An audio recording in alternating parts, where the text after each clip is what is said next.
ఆచి చికెన్ మసాలా. వైసీపీకి అదిరిపోయే షాక్ ఇచ్చిన సుప్రీంకోర్టు. ఇక వివరాల్లోకి వెళ్ళినట్లయితే వైసీపీ తీసుకునే విధానాలు ఏ రకంగా ఉంటాయి అనేది ప్రత్యేకంగా చెప్పనక్కర్లేదు. ఇప్పుడు సోషల్ మీడియా యుగం కాబట్టి ఈ సోషల్ మీడియాలో పెడుతున్న పోస్టులు, వాటిని తొలగింపు, ఇవన్నీ చేసింది ఎవరు? ఇదిగో రాష్ట్ర ప్రభుత్వం కావాలని తొక్కేస్తుందని చెప్పేసి వైసీపీ వాళ్ళు మామూలు పుంకాలుగా వాళ్ళ యొక్క ఛానల్లో వాళ్ళకి అనుకూలంగా కథనాలు వేసుకున్నారు. బాగానే ఉంది. అయితే దీనికి సంబంధించి సుప్రీంకోర్టుకు వెళ్ళారు. వైసీపీ ఎమ్మెల్సీ అయినటువంటి లేళ్ల అప్పిరెడ్డి సుప్రీంకోర్టులో పిటిషన్ వేశారు. ఇదిగో మా పోస్టుల్ని, మా యొక్క వీటిని మొత్తాన్ని కూడా ఎక్కడికక్కడ తొక్కేస్తుంది రాష్ట్ర ప్రభుత్వం అని చెప్పేసి. సో సుప్రీంకోర్టు ఇమీడియట్గా ఏం చెప్పిందంటే, మీరు హైకోర్టుకి వెళ్ళి తేల్చుకోండి అక్కడ అని చెప్పేసి ఆ యొక్క పిటిషన్ డిస్మిస్ చేసింది.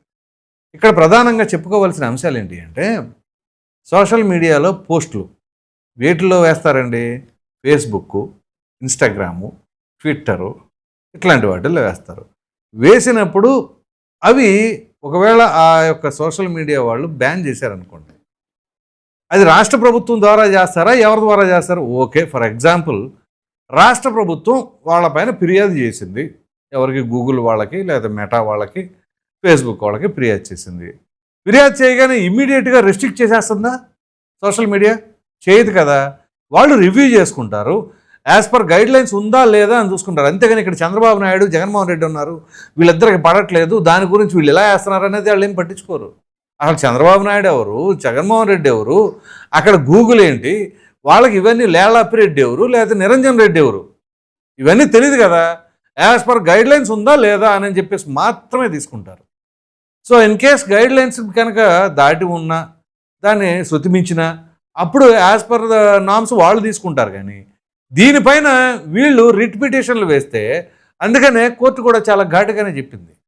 సో మరి వీళ్ళకి తెలియదా, నాలెడ్జ్ లేదా, కావాలని మాట్లాడుతున్నారో ఏమో తెలియదు. కానీ సోషల్ మీడియాలో పోస్టులు రాష్ట్ర ప్రభుత్వం అణిచివేస్తుంది, మా గొంతు లేవనేయకుండా తొక్కేస్తుంది అని చెప్పేసి రాష్ట్ర ప్రభుత్వం పైన అంటే, ఓకే మీ గొంతు నొక్కుతున్నారు కదా, మరి అసెంబ్లీకి ఎందుకు వెళ్ళట్లా మీరు?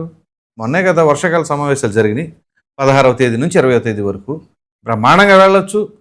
మీరు రండి, మీకు కావాల్సినంత సమయం ఇస్తానని చెప్పేసి స్పీకర్ అయ్యన్న పాత్రుడు గారు ఆయన ఇంకా బతిమలాడుతున్నారు, రండి రండి రండి అని.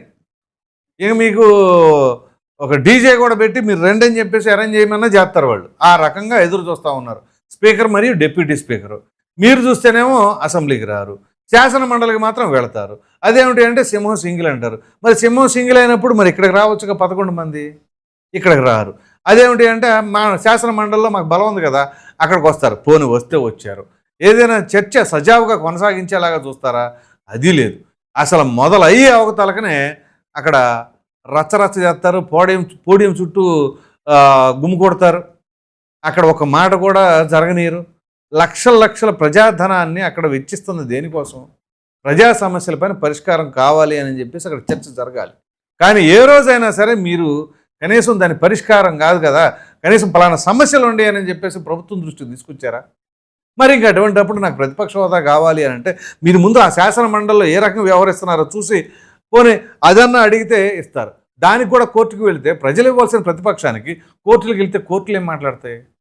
సో కోర్టులు ఒకసారి కాదు, 2 సార్లు కాదు, అనేక రకాల అంశాలపైన ముట్టికాయల మీద ముట్టికాయలు వేసినా సరే మేము ఇంతే, మా పందా ఇంతే అనే తరహాలో ఉన్నారు. మంగళగిరి మాజీ ఎమ్మెల్యే ఆళ్ల రామకృష్ణారెడ్డి ఆయన అంతే.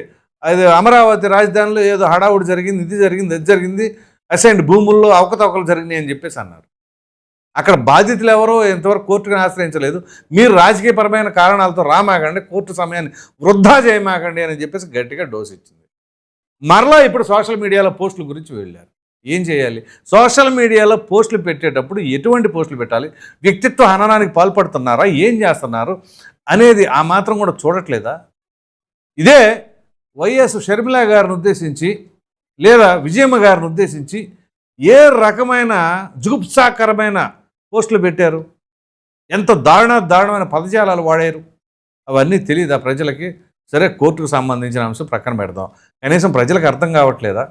వైఎస్ విజయమ్మ గారిని అవమానించేలాగా వైఎస్ షర్మిల గారి పుట్టుక గురించి అంత జుగుప్సాకరంగా మాట్లాడారు అంటే మళ్ళా ఆ పోస్టులు పెట్టిన వాడిని, ఆ వ్యాఖ్యలు చేసిన వాడిని జగన్మోహన్ రెడ్డి గారు పక్కన పెట్టుకుని తిరుగుతున్నారే వర్ర రవీందర్ రెడ్డి. మరి దానికి ఏం సమాధానం చెప్తారు? సో వీళ్ళు వెళుతున్న విధానం ఏ రకంగా ఉందనేది ప్రజలకు ఒక క్లారిటీ వచ్చింది. అంతెందుకు, జగన్మోహన్ రెడ్డి గారు ఇటీవల చేస్తున్న వ్యాఖ్యలకి వైసీపీ నాయకులే నెత్తి నోళ్ళు కొట్టుకుంటున్నారు. ఒకటా రెండా అద్భుతమైన డైమండ్లు ఒకదాని తర్వాత ఒకటి తూటాల్లా వదులుతున్నారు. చివరికి విమర్శ విపరీతంగా రెడీ అయిపోయి క్యాచ్లు పట్టుకుంటా ఉన్నారు. సో మరలా ఇప్పుడు ఇవి కాకుండా స్థానిక సంస్థల ఎన్నికలు. సో ఏం చేస్తారు స్థానిక సంస్థల ఎన్నికల్లో అంటే దాడులు చేస్తారంట కూటమి ప్రభుత్వం వాళ్ళే దాడులు చేసేవాళ్ళు అయితే మరి వైసీపీ అధికారంలో ఉండగా అన్ని యునానిమస్లు ఎందుకు ఏ రకంగా జరుగుతాయి? సో ఇవాళ అనేక రకాలైన పరిస్థితులు జరుగుతున్న క్రమేణా ఓ ప్రక్కన కోర్టులతో సహా కొన్ని కోర్టులను ఏమైనా సరే ప్రభుత్వాలు ప్రభావితం చేస్తాయా? ఎవరైనా ప్రభావితం చేయగలరా? అన్నిసార్లు కోర్టులు ముట్టికాయలు వేసినా ఇంకా మా పందా ఇదే, మేము ఇలాగే ఉంటాం అనే తరహాలో పిటిషన్లు అటు పిల్లులు వేస్తున్నారు, ఇటు రిట్లు వేస్తున్నారు. ఆ నిరంజన్ రెడ్డి ఆయన అడ్వకేటు ఆయన కూడా వాదనలు వినిపించారు, ఇదిగో మా గొంతు నొక్కేస్తున్నారని చెప్పేసి ఆయన అసెంబ్లీకి వెళ్తే పోనీ మైకీకి పోతే నిజంగా ఆ మాట చెబితే ప్రజలందరూ చూస్తూ ఉంటారు కాబట్టి అవి లైవ్ టెలికాస్ట్ ఉంటుంది కాబట్టి ప్రజలు అర్థం చేసుకుంటూ ఉంటారు ఎవరు ఏం చేస్తున్నారు, ఏ రకం వ్యవహరిస్తున్నారు. అసలు మా ఎమ్మెల్యే మా నియోజకవర్గానికి సంబంధించి ఏమైనా మాట్లాడుతున్నారా లేదా, ఏమైనా గళమిప్పుతున్నారా అనుకుంటారు. అరే ఏ రోజు కూడా 11 మంది ఉన్నారు. సరే జగన్మోహన్ రెడ్డి గారు అంటే ఆయనకి ఇష్టం లేదు వెళ్ళరు అనుకుంది. మిగతా 10 మంది అన్న వెళ్ళాలిగా, ఆయన వెళ్ళకపోయినా మిగతా మీరు వెళ్ళండి అని చెప్పేసి అనాలి. వాళ్ళు వెళ్ళరు, ఈయన రారు. సో ఇక ప్రజా సమస్యలు ఎప్పుడు డిస్కషన్ జరుగుతుంది? ఇంకా అదృష్టం వీళ్ళు ఉన్నారు కాబట్టి ఇంక భజన కొంచెం తక్కువ చేసుకొని వీలైనంతవరకు సమస్యల మీద మాట్లాడుతున్నారు. అదే జగన్మోహన్ రెడ్డి గారు అధికారంలో ఉండగా ఎన్ని అవమానాలకు గురి చేసిన చివరికి వ్యక్తిత్వ హననానికి పాల్పడినప్పుడు మాత్రమే చంద్రబాబు నాయుడు గారు హర్ట్ అయ్యి ఆయన వెళ్ళకపోయినా కానీ మిగతా వాళ్ళు మాత్రం పంపిస్తూ ఉండేవాళ్ళు. వీళ్ళు మాత్రం బ్రహ్మాండంగా అఫ్కోర్స్ 14 నుంచి 19 మధ్యలో చంద్రబాబు నాయుడు గారికి కూడా ఈ రకంగా భజన చేశారు. పోలవరం దగ్గర జయం చంద్రన్న అని పాటలు పెట్టారని వీళ్ళు వేశారు. ఆ తర్వాత జగన్మోహన్ రెడ్డి గారికి ఏ రకంగా భజన చేశారు మన రోజా గారు. మామూలు ఎలివేషన్స్ కాదు, ఏంటది 2024 జగనన్న వన్స్ మోర్, జనసేన పరారు, టీడీపీ నోమోరు, ఏదో మొత్తానికి రైమింగ్ వచ్చేలాగా బాగా మాట్లాడారు. తీరా కట్ చేస్తే ఆ మూడిట్లో ఒకటి జరగల. తెలుసు కదా మన రోజా గారు మాట్లాడారా అంటే ఇక అది ఖచ్చితంగా ఎలా జరుగుతుంది అనేది. మొన్న తమిళనాడు ఎలక్షన్లో కూడా స్టాలిన్ గారిని ఉద్దేశించి బ్రహ్మాండంగా గెలుస్తారనేది పాప ఆయన ఎమ్మెల్యేగా కూడా గెలవాల. సో అటువంటి పవర్ అనమాట. సో అట్లా వీళ్ళు అసెంబ్లీకి వచ్చేసి ప్రజాధనంతో డబ్బులు ఖర్చు పెడతా ఉంటే ఇట్లాంటి సెటైరికల్గా మాట్లాడుకోవడాలు, లేకపోతే భజనలు చేసుకోవడానికా? ప్రజా సమస్యల గురించి మాట్లాడరా? ఇది పరిస్థితి. సో ఈ నేపథ్యంలోనే ఇక్కడ గొంతు నొక్కుతుంది ఎవరు? ప్రెస్ మీట్ పెట్టి మాట్లాడుతున్నారుగా, గంటలు 2-3 గంటలు మాట్లాడితే పోనీ ఒక 10 నిమిషాలు లేదు ఒక అరగంట మాట్లాడితే ఇదిగో ఇవి అంశాలు అని చెప్పేసి అంటే చూస్తారు ఎవరైనా. 2-3 గంటలు అంటే మామూలుగా కొన్ని కోట్లు ఖర్చు పెట్టి సినిమా తీస్తేనే ఎవరు చూడట్లా. అటువంటిప్పుడు ఆ ప్రెస్ మీట్ పెట్టి మాట్లాడుతూ ఉంటే మళ్ళీ దాంట్లో ఇట్లాంటి ఆనిముత్యాలు ఉంటే ఇలాంటి పరిస్థితులు తలెత్తుతూ ఉంటాయి. కాబట్టి ఇక్కడ ప్రధానంగా చర్చించుకోవాల్సిన అంశాలు ఏంటి అంటే కోర్టుకి ఏ అంశాల్లో వెళ్ళాలి, సహేతుకంగా ఉందా లేదా అనేది కూడా ఆలోచించకుండా మాట్లాడితే కోర్టుకు వెళ్ళాలి. అంతెందుకు గూగుల్ డేటాబేస్ సెంటర్ దాని మీద కోర్టుకు వెళ్ళారు, అది కూడా కోర్టు సాక్షి కొట్టింది. ఇట్లాంటివి ఎన్ని పిటిషన్లు వేశారు? ఎందుకని ఎక్కడికక్కడ అభ్యంతరాలు కలగాలి. ప్రభుత్వ పాలనని వీలైనంత వరకు సజావుగా కొనసాగించకుండా, అలాగే పెట్టుబడిదారులు రాకుండా, నిరుద్యోగ యువతకు ఉపాధి కలగకుండా ఉంటేనే మనం రేపు ఏదైనా బటన్ నొక్కుడు కార్యక్రమం ద్వారా మేనిఫెస్టోలో పెట్టుకుని ఇదిగో ఇంత కాదంతని పెడతాము. వీళ్ళు ఇప్పుడు మీరు రాసి పెట్టుకోండి. జగన్మోహన్ రెడ్డి గారు రాబోయే ఎన్నికలకు మేనిఫెస్టో ఏం తయారు చేస్తారు కూడా ఆయనకంటే ముందు నేనే ఇస్తాను చూడండి. ఎందుకంటే ఆయన ఆలోచన విధానం ఎలా ఉంటుంది అనేది కూడా మనకు అర్థమవుతుంది. సో ఎనీహౌ ఇక్కడ సుప్రీంకోర్టు అయితే మాత్రం ఈ విషయంలో చాలా ఘాటుగా హైకోర్టుకు వెళ్ళండి అని చెప్పేసి అంది.